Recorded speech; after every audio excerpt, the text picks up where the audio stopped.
sweet baby.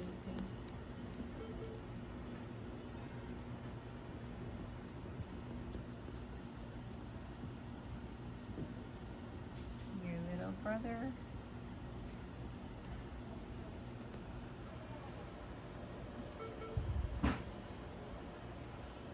And this is his bed. And there's all his equipment that he needs. And this tells how much he's breathing, his heart rate.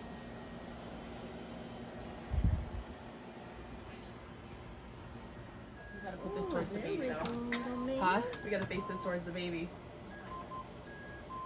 Okay. We'll figure it out. Do you want to put that here on my lap? Listen, we want you to be comfortable. You're scrunching your little nose up, mister.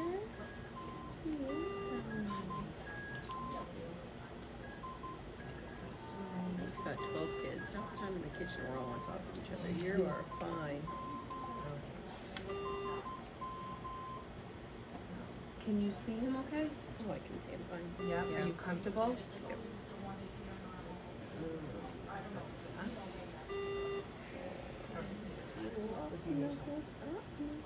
What? What do you need checked? I'm gonna see if this will settle out.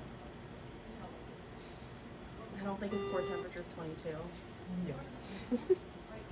All right. What can I do to make you more comfortable? I'm good. You good? You sure? I'm good. What you doing, little man? You hiding your eyes? You're so handsome. So this video is kind of just the intimate moments that we spent with Azariah, our 15th son, our 15th child in the NICU. So the first 3 days he was under a cooling process. That's to help with the brain. It's a newer type of technique that they do. So yeah, he was cooling for 72 hours. And so that all around him was part of the cooling. We love you. Daddy's right here for you, handsome. You're such a good boy. Daddy loves that little man so much. You're such a good boy. Daddy loves you. Oh, thank you so much. You both so beautiful. What do you think, Azariah? What was that all about, huh? What was that all about? He's doing good though. He seems to be handling all the different stuff going on. You know what I mean? Like, yeah. So strong you are, yeah.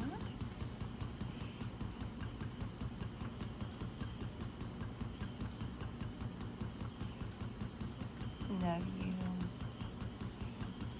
Yeah, you heard me. You heard me, yes. Go him and see his eyes and see him looking at him and talking to him through his eyes. And it was so nice. Now Mama's here, so I'm gonna stare at Mama. You looking at Mama? He is too. Will you snuggle in your dada?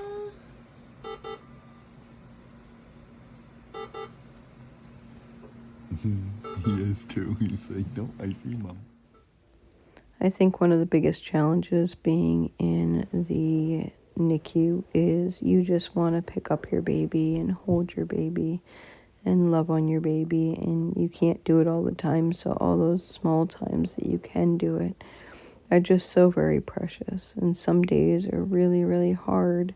You take one step forward and then 2 steps back, and it can just really be a challenge, and you don't know what the next day brings, but you know that it's in God's hands completely.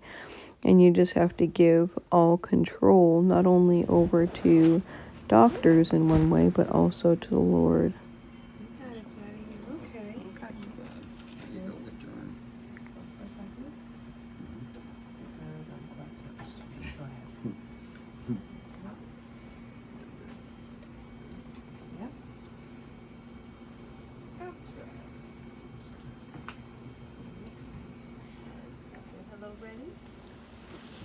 Look at that. He's looking at you. Hey, Hey, baby. there we Right go. in that crook. Mm-hmm. Good? Yeah. Blow and make noise, it's fine. There we go. And we'll suction out his mouth.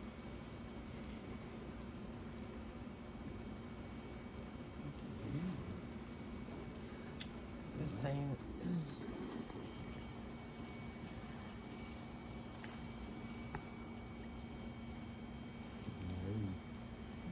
Anything?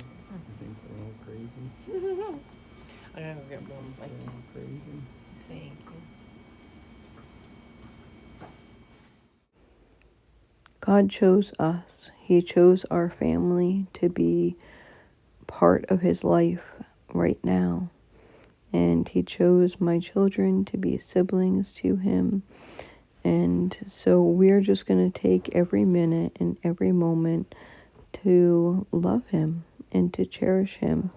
We have some of the greatest nurses around most days.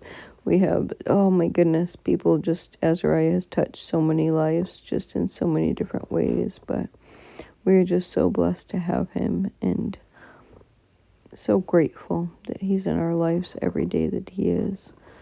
So we just want to cherish each of those moments, and whenever we can allow the kids to come into the hospital, then we do that, and we let them cherish the moments as well. Do you want to read Who Was Paul Revere? Do you want to? Is that a plan? Yeah.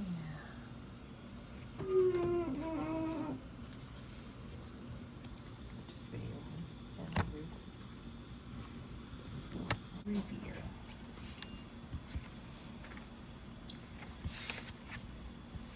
Paul Revere was a clever boy. He was also a boy who liked having money in his pocket.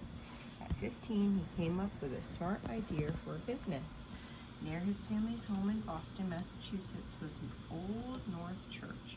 It was sometimes called Eight Bell Church because of its 8 huge brass bells. The smallest one weighed more than 600 pounds. The largest one weighed more than 1,500 pounds.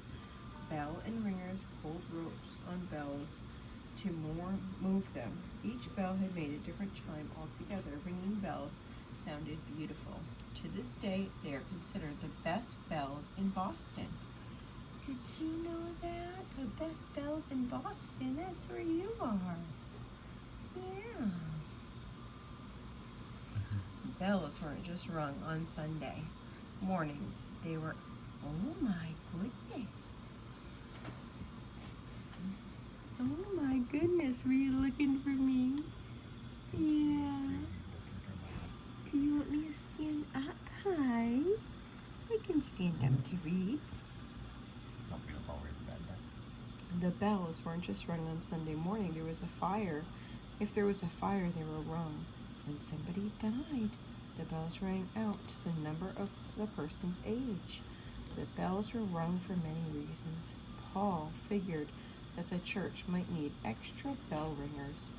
He was right. The church agreed to pay Paul and his friends 3 shillings a week for their services. Shillings were British coins made from silver.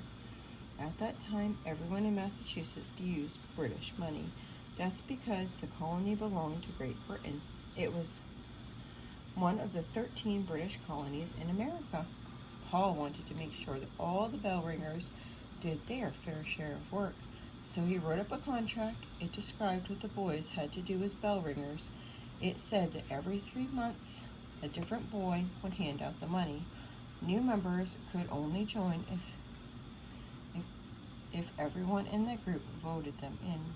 Paul also wrote that no member would ever beg for money. The members of the bell ringing business worked for their money.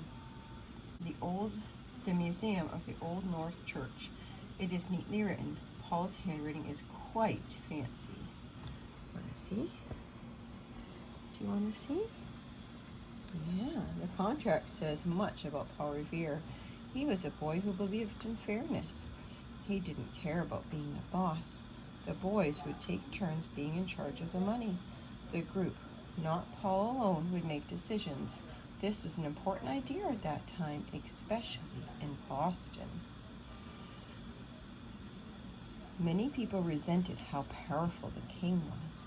Why should one man control thousands of people living far away in 13 colonies?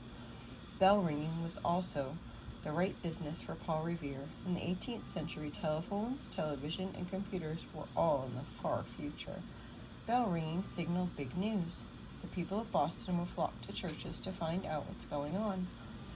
Paul liked being at the center of things, and throughout his life, that's where you could usually find him. By 1770s, many Americans were ready to break away from England and start a brand new country. Paul Revere was one of them. He was not a leader of the American Revolution like George Washington or John Adams, but he spread the news about the Revolution. In some ways, he was the bell ringer all his life. Spelling in the 1700s. In the contract that Paul Revere wrote for his bell ringing business, he spelled B-E-G, beg, with 2 G's, like B-E-G-G. That wasn't considered a mistake back in the 1700s. There was not strict rules for spelling that there are today. In fact, the first American dictionary was not published until 1806 by Noah Webster. Webster spent 20 years working on the first edition of his dictionary. It listed the spellings of words as well as their meanings. He wanted to make sure the spelling simpler. Webster also wanted American spelling to break away from British spelling. After all, the United States was no longer part of England, so why should Americans keep following British spelling rules? He dropped the K in words like public. In words like humor and honor, the OU was shortened to O, so they were spelled humor and honor. Many of Webster's spelling rules stuck, but some did not. He thought tongue should be spelled T-U-N-G, and women should be spelled W-I-M-M-I-N.